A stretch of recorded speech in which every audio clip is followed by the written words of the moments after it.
Olá, meus queridos amigos e amigas que acompanham o nosso canal Pílulas Jurídicas. É notório, todos estamos vivendo um período completamente diferente de tudo que já imaginamos em nossa vida, não é? Um período onde todas as relações foram afetadas pelo Covid, né? Pela pandemia que se alastrou o mundo afora. E dentre elas, né, as relações de consumo, as relações cíveis, as relações tributárias, enfim, várias relações foram alteradas, e dentre elas a trabalhista, né?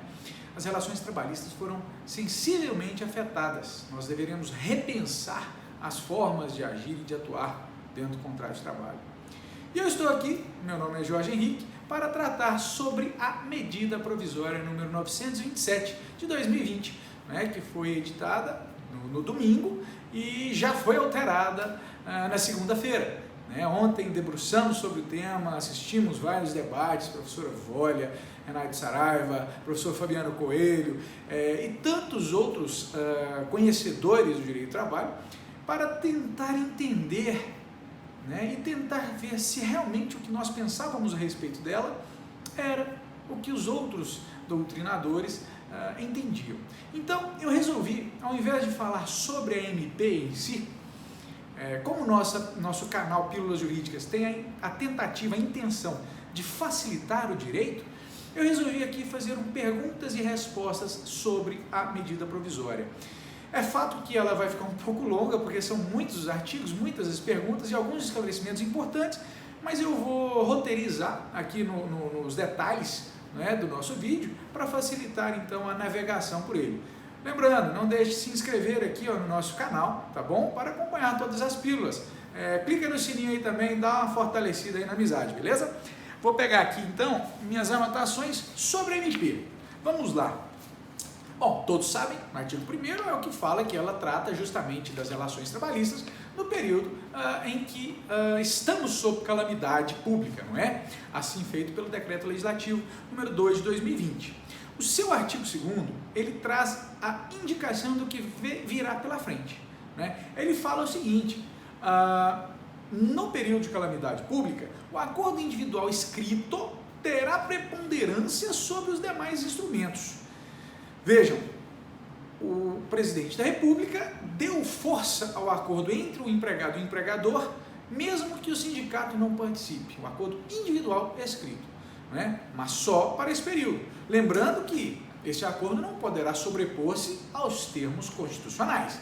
Os direitos garantidos lá no artigo 7º e demais artigos da Constituição estão plenamente assegurados, tá certo? E eu lembro aqui que ainda se aplica o artigo 9º da CLT. Então, nos casos em que este acordo for criado com a finalidade de impedir, fraudar ou desvirtuar os termos contidos na CLT, ele será nulo, tá bom? E o juiz do trabalho poderá dizer isto, essa nulidade, numa ação futura. Então tem que ter muito cuidado para não extrapolar os direitos neste período de calamidade. Eu lembro também, antes de passar às perguntas e respostas, que este período é um período muito sensível. É um período no qual todos, empregados e empregadores, devemos agir com bom senso. O bom senso deve imperar. Esta é a palavra-chave, tá? A razoabilidade, o bom senso são as palavras de ordem neste momento tão sensível. Bom, vamos lá, vamos às perguntas e respostas. Bom, o artigo 2º, então, como eu estava dizendo, ele fala que poderão ser adotadas várias medidas para salvaguardar, né? A intenção da MP é que não ocorram demissões em massa nesse período. Então poderá acontecer o teletrabalho, a antecipação das férias individuais, a concessão de férias coletivas, aproveitamento de feriados, isso é uma novidade, vamos ver aqui logo nas perguntas e respostas, banco de horas, algo que todos já conhecemos, né, com um certo tempo, suspensão de algumas exigências administrativas perante o Ministério da Economia, que substitui o Ministério do Trabalho, direcionamento do trabalhador para a qualificação. Aqui já tem uma ressalva que nós falaremos logo adiante. E o diferimento do FGTS. Vamos lá, o que significa isso? Vamos traduzir em perguntas e respostas. Teletrabalho, primeira modalidade criada, ou melhor, trazida a lume pela MP. Pode o patrão obrigar o empregado a se ativar no teletrabalho ou isso vai depender de concordância desse empregado? E aí, o que você acha? Artigo 2º, né? Ou melhor, o parágrafo 4º, o artigo 4º da medida provisória dita que o patrão poderá, a seu critério, ou seja, sem perguntar para o empregado antes, tá bom? Poderá, a seu critério, impor o regime de teletrabalho a esse empregado, bastando que ele notifique, informe, tanto pessoalmente quanto pela via eletrônica, já que o contato pessoal hoje é o que está sendo evitado em razão da calamidade, né, claro, da pandemia, desde que ele avise com antecedência mínima de 48 horas aquele empregado. Então, a resposta é sim, o patrão pode impor ao empregado o regime de trabalho em sua casa, ou seja, em seu domicílio. E aí a lei, a medida provisória, ela faz uma confusãozinha que nós vamos falar logo adiante dos termos, da terminologia usada, bom? Segunda pergunta, vamos lá. Só para deixar claro, são 35 perguntas importantes para nós destrincharmos a matéria, tá bom? Peço perdão novamente pelo vídeo longo, mas necessário é essa análise. O que é considerado teletrabalho para a medida provisória 927 de 2020? E aí, o que é teletrabalho? Amigos, trocando em miúdos, o governo, ele colocou no mesmo balaio todas as modalidades de trabalho à distância, tá bom? É uma redação meio confusa, tá? Aquela do artigo 4º, parágrafo 1º, ele só excluiu disso o trabalho externo, que é aquele trabalho já regulamentado pela CLT. Então, na MP, será aplicável teletrabalho, ou será considerado teletrabalho, trabalho remoto, trabalho à distância, todos poderão se submeter a esse regime, ok? E por que ela faz isso? Porque lá no artigo 62, inciso 3 da CLT, existe a exclusão dos empregados nesse regime ao controle de jornada. Isso significa dizer que esses empregados que estão trabalhando à distância, eles não terão direito a recebimento de jornada extraordinária. Por quê? Porque, obviamente, o empregador não tem condições de controlar esse trabalho, ok? Controlar a jornada deles. Essa já é a resposta para a pergunta 3. Se o empregado em teletrabalho tem direito às horas extras? Não, eles não têm direito às horas extras, ok?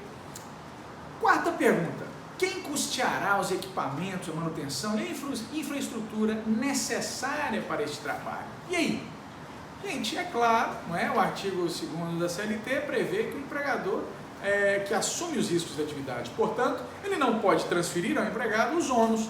Não é? Se ele vai colocá-lo em teletrabalho, ele deverá fornecer os meios para que esse empregado exerça a sua função, ok?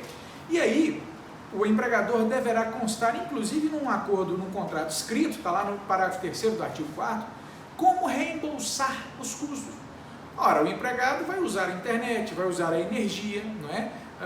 E o empregador poderá já prever em um contrato, aí deve ser feito um contrato por escrito com o empregado, para um valor indenizatório que servirá para ressarcir os custos com essa manutenção. Quinta pergunta. O empregado receberá pelo tempo de uso de aplicativos e programas de comunicação fora do trabalho? Vocês lembram daquela pílula jurídica que nós fizemos sobre o WhatsApp? Pois é, esse artigo, ele, na verdade, acaba sendo uma exteriorização daquilo que nós já falamos no vídeo anterior.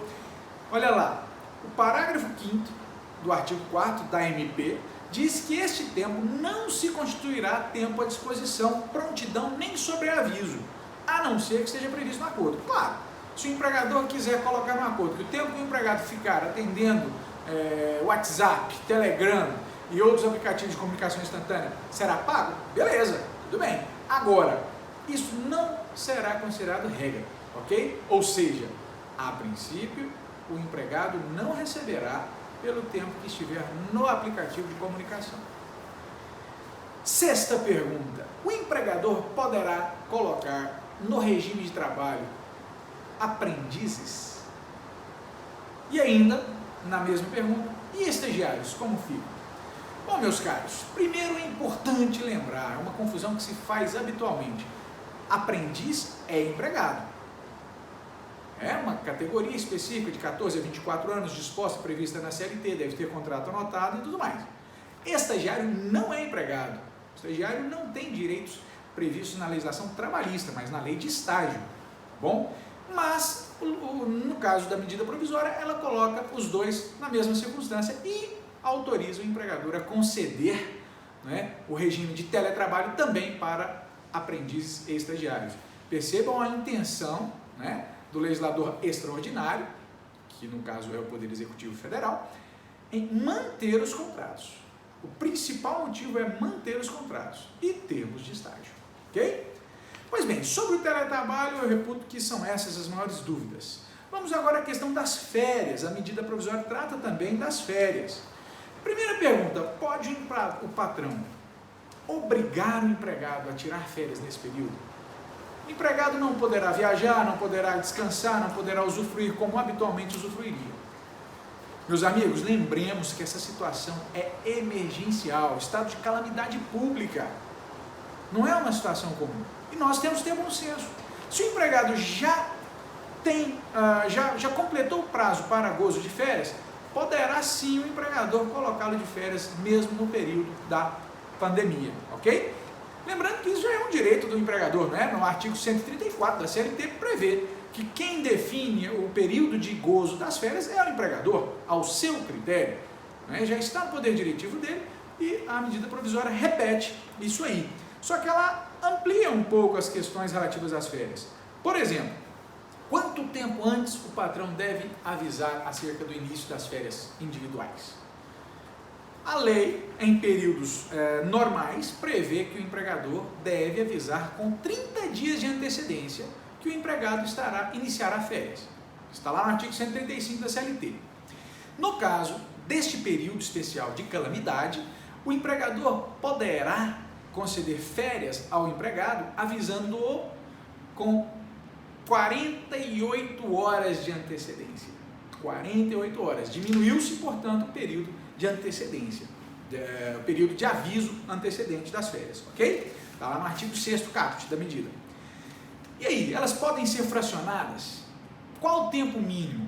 Bom, a norma prevê, né, em períodos normais, que o tempo mínimo não pode ser inferior a 10 dias. No caso deste período especial, a medida provisória prevê que o tempo mínimo, o fracionamento é permitido e o tempo mínimo será de 5 dias corridos, ok?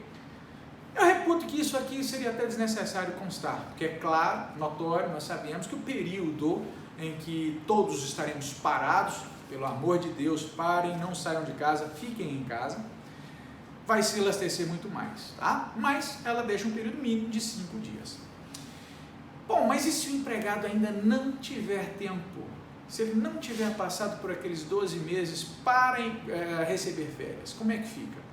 Está aí uma inovação da MP, tá? O artigo 6º, parágrafo 1º, em seu inciso 2, ele fala que, excepcionalmente, é claro, né, ele não usa o termo, mas é uma exceção, estado de calamidade, poderão ser concedidas as férias, mesmo que ele ainda não tenha completado o período aquisitivo, tá ok? Ou seja, o empregador poderá antecipar este período de gozo de férias. Pergunta 11. E se o estado de calamidade não terminar na época que ele deveria retornar ao trabalho? O empregador poderá estender o período de férias? Pergunta que demanda enfrentamento aí, sério. Pois bem, o artigo 6º, parágrafo 2º da MP, ele prevê que é possível sim essa antecipação, mesmo de férias futuras.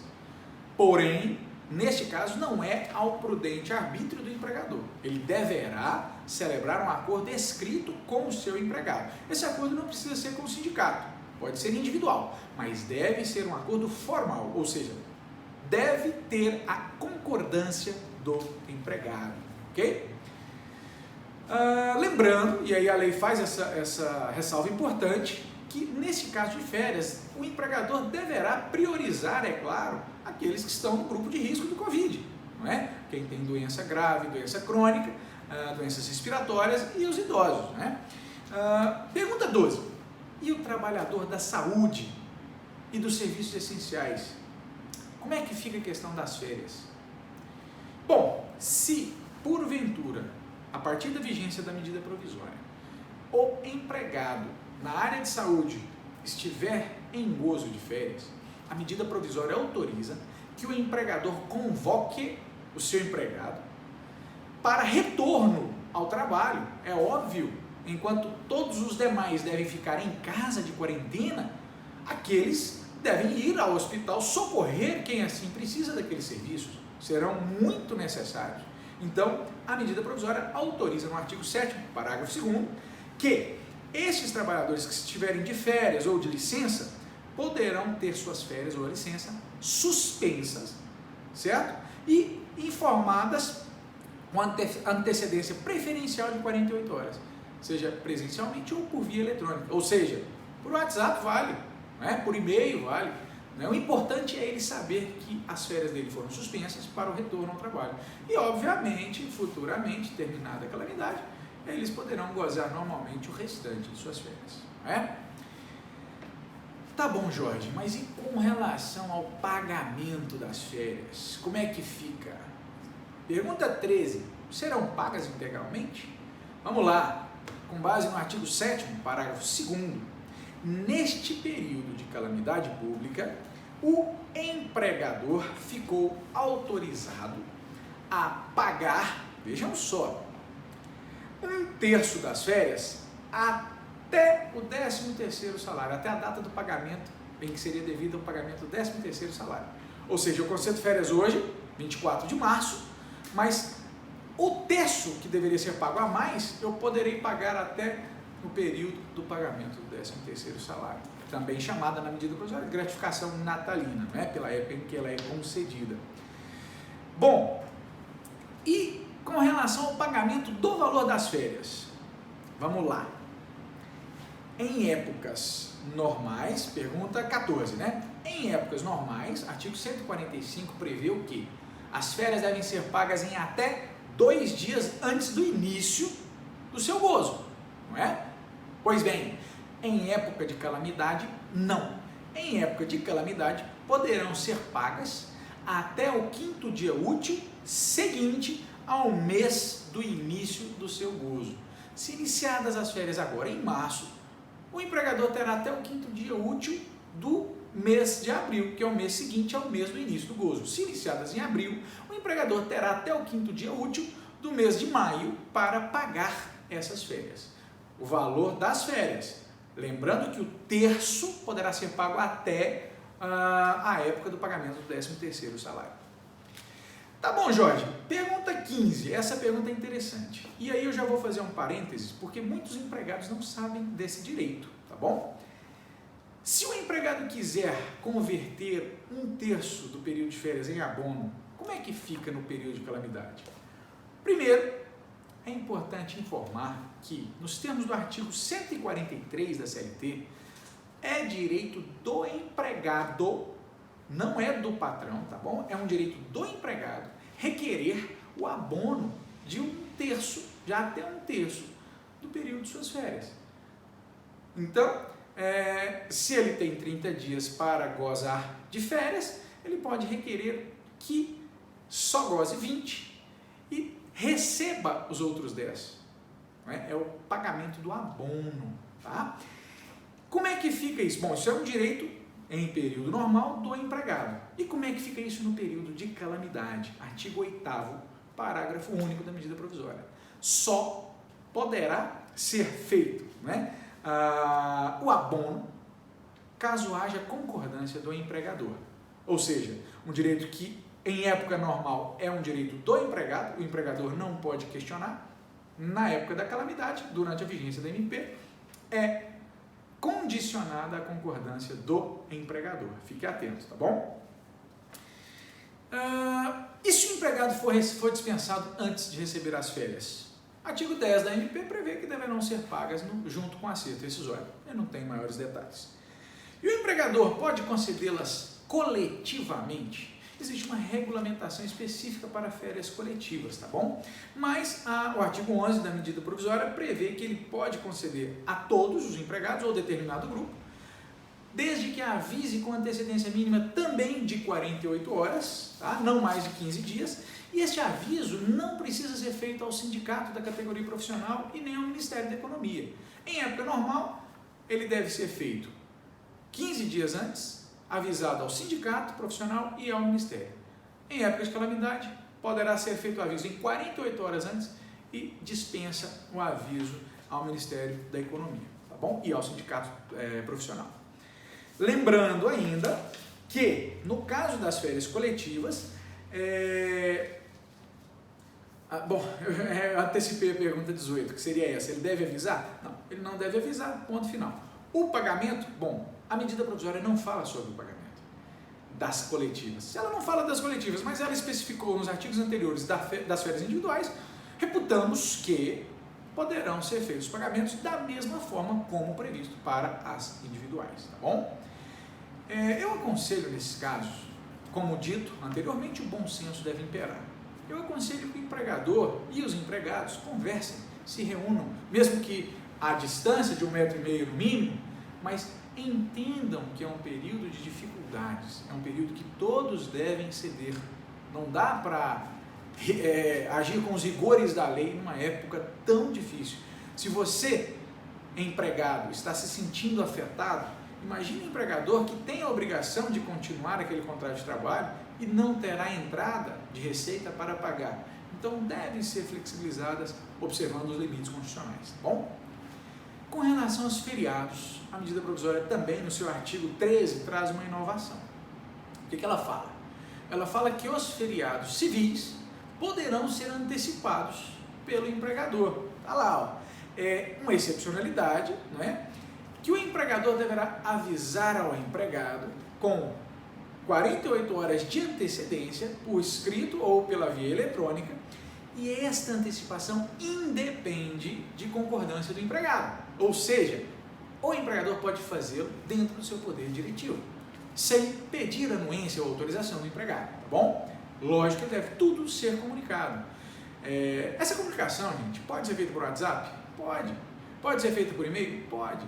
Desde que você, empregador, tenha condições de provar que a fez. Tá? Isso é o mais importante. Vamos lá. O empregador, você empregador, pode antecipar os feriados, certo?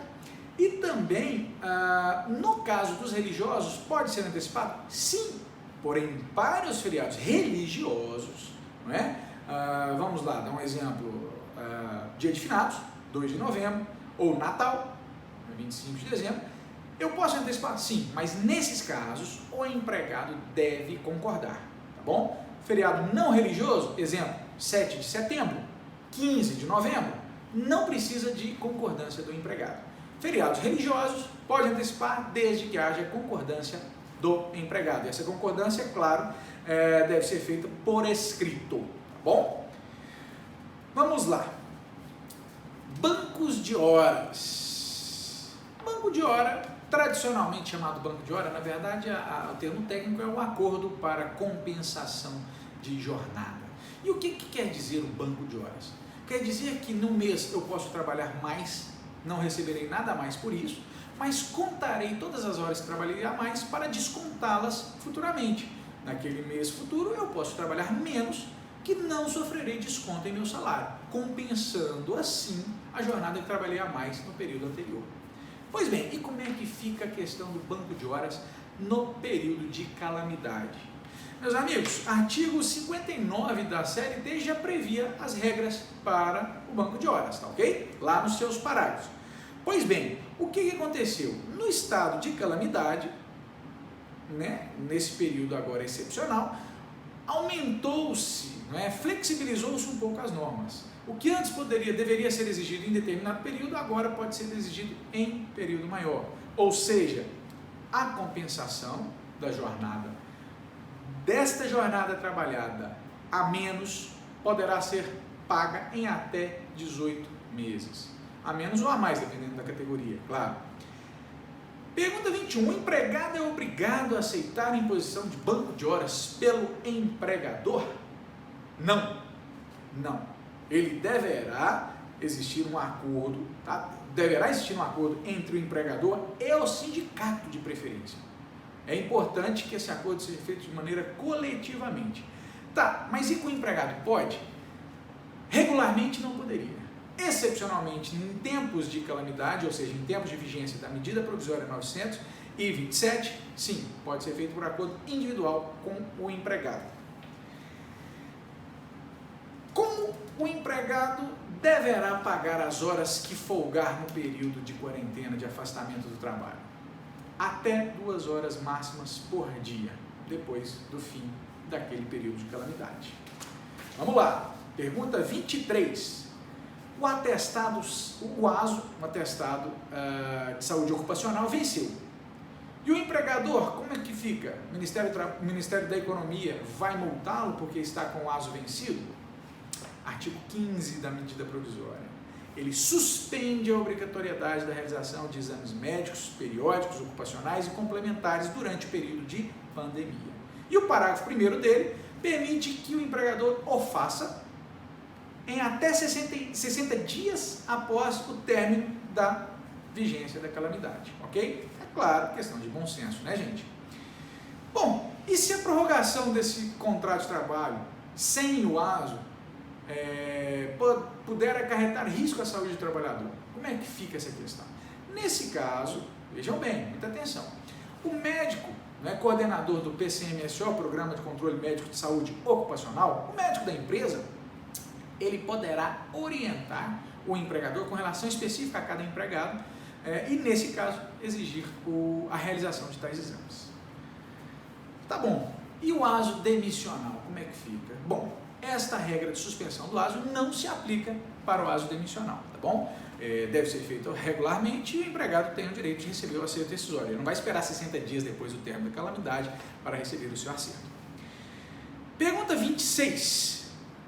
Com relação aos treinamentos periódicos, como é que fica? Gente, existem vários tipos de treinamento que são obrigatórios pelas normas regulamentadoras, tá? Treinamentos para uso de máquinas, de equipamentos, enfim. Esses treinamentos ficam com a sua exigibilidade suspensa durante o período de calamidade e prorrogadas por até 90 dias após o término do estado de calamidade. Ok? Fique claro, o empregador não será autuado, não será multado por não conceder o treinamento neste período do estado de calamidade.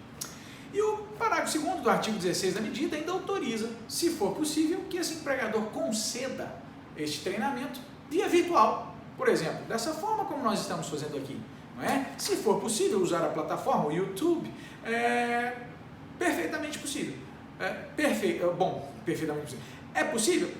Então não tem problema, o empregador pode conceder este treinamento de forma virtual, estando satisfeito aquele requisito. Pergunta 27. Ufa, vamos lá. O período da CIPA, período de atividade da CIPA, o mandato termina durante a calamidade. Como é que ficam esses cipeiros e as suas eleições?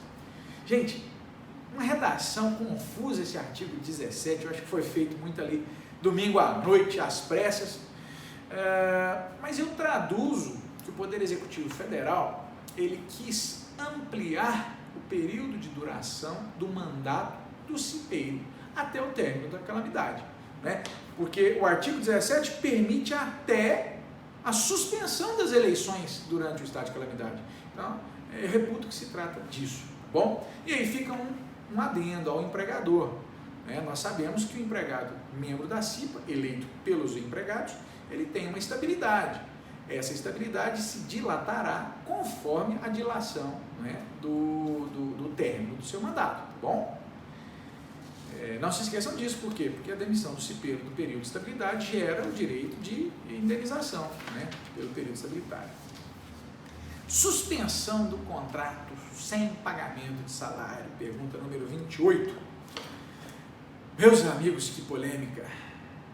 Já estava superado que o texto do artigo 503 da CLT, aquele que fala que pode reduzir até 25% dos vencimentos, não foi recepcionado pela Constituição Federal. Não, ele não foi recepcionado. Se ele não foi, estava superado. Mas aí, o Poder Executivo ressuscitou essa discussão. Pode, não pode, e aí? Meus caros, redução só nos termos constitucionais, só mediante negociação em acordo coletivo e em casos excepcionalíssimos, conforme disposto na Constituição. Tá? Mas, bom, não vamos perder tempo, porque medida provisória número 927 foi alterada pela 928 um dia depois, tirando esse artigo 18 de seu texto. Portanto, não há que se falar em suspensão do empregado sem pagamento de salário ou com pagamento reduzido de salário. Bom, recolhimentos do Fundo de Garantia. Como é que fica? Pergunta 29. O empregador, mesmo nesse período que ele não está recebendo nada, ele é obrigado a pagar o FGTS?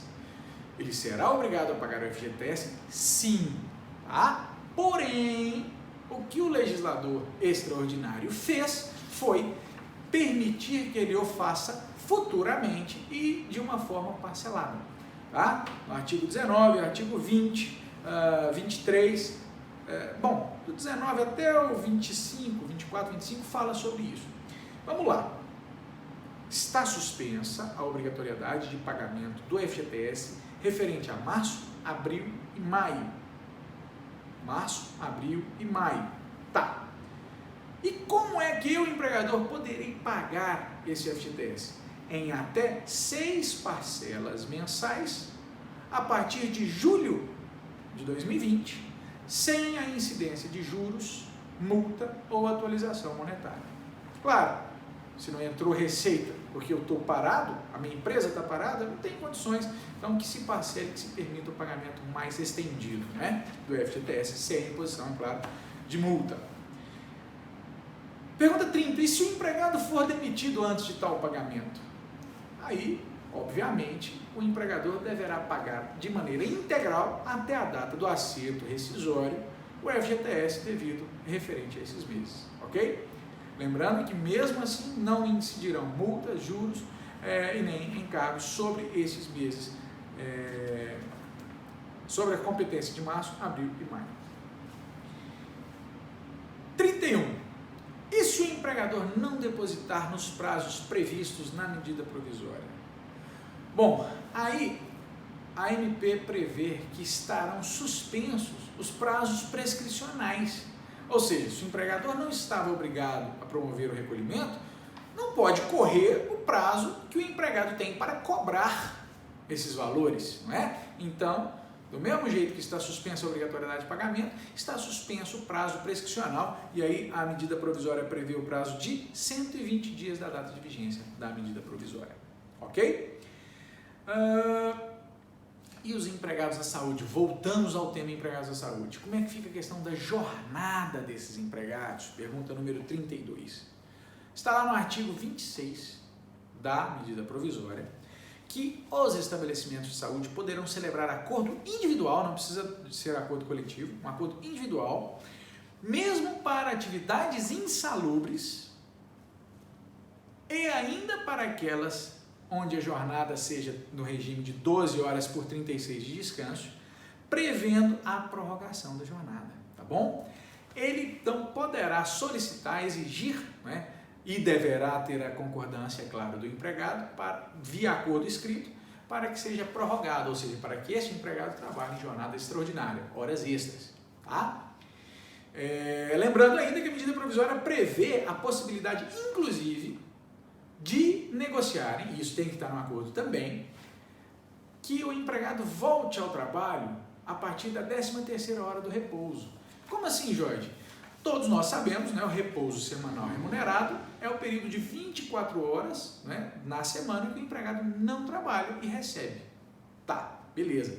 Nesse caso, ele poderá folgar 12 e voltar a partir da 13ª hora, desde que esteja previsto no acordo com o empregador. Mas lembrando que esta regra só vale para os empregados da saúde. E aí, essas horas extraordinárias que ele trabalhará, que ele acumulará, poderão ser objeto de compensação futura, ou seja, receberem folgas, ou então pagamento como extra. E este pagamento poderá ser feito, como também no caso do banco de horas, em até 18 meses. Beleza? Vamos lá. Chegando ao final, pergunta número 33. Jorge, eu tenho minha empresa, eu sempre fui muito certo, mas eu estou com medo. Eu vou ser multado? O que acontece? Como é que atuarão os auditores fiscais do trabalho?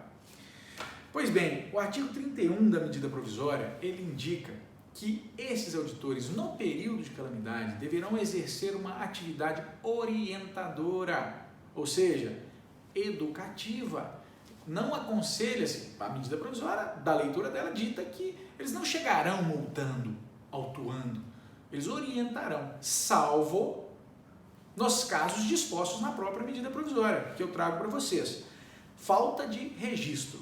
Claro, anotação na carteira de trabalho é uma falta que é grave e independe de calamidade, deveria ter sido anotado.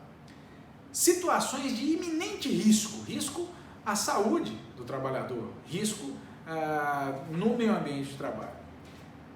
Acidente de trabalho fatal, esses casos poderão ser autuados sim, é outra exceção. Salvo no caso de trabalho análogo às condições de escravo, claro, óbvio. Por quê? Porque extrapola todas as convenções internacionais, tanto direitos trabalhistas da OIT quanto direitos humanos, né? E salvo no caso, é claro, de exploração de trabalho infantil, tá bom? Esses são os casos que a MP prevê para que os auditores continuem autuando. Nos demais, a medida provisória determina que eles atuem de forma orientadora. Pergunta número 34. Essa medida provisória aplica-se a quais empregados? Só os empregados da indústria? Só os empregados do comércio? Só os empregados dos ramos da prestação de serviço? Meus amigos, essa medida aplica-se a todos os empregados regulamentados pela CLT, a todos os seletistas. E o artigo 32 da medida provisória estende ainda sua aplicação para os trabalhadores de empresa de trabalho temporário, ou seja, os trabalhadores temporários, para os trabalhadores terceirizados, para os trabalhadores rurais e ainda, no que for aplicável, aos empregados domésticos, tá bom? Portanto, trabalhadores do comércio, da indústria, da prestação de serviços, seja comércio varejista, seja comércio atacadista, seja turismo, hospitalidade, todos eles poderão, em todos esses contratos poderão ser aplicadas as normas, deverão ser aplicadas as normas previstas na medida provisória, inclusive rurais, domésticos e temporários. Por fim, eu lembro aos senhores que devemos nos pautar num período tão sensível pelo bom senso, pela razoabilidade e principalmente pela manutenção dos contratos de trabalho. Esta medida provisória, ela foi criada com o intuito de se manter neste período tão delicado os contratos de trabalho, né? Lembremos, nós empregados, lembremos que não temos ali uma fábrica de dinheiro, temos ali pessoas que criaram o empreendimento e confiaram este empreendimento a nós, para que nós trabalhemos juntos. E nós, empregadores, lembremos que não temos simplesmente seres descartáveis do outro lado, ali na ponta da linha de produção. Nós temos pessoas, nós temos famílias e todos, absolutamente todos estamos sim num barco muito difícil, mas que vai passar, tá bom? Espero ter ajudado, esclarecido aí a medida provisória tão falada nos últimos dias. E se tiverem dúvidas, algum questionamento ou debate, por favor, deixem seus comentários aqui, aqui embaixo do nosso vídeo, tá bom? Curtam aí, inscrevam-se no canal, sigam a nossa página e estou aqui às ordens. Forte abraço e não se esqueça, fique em casa.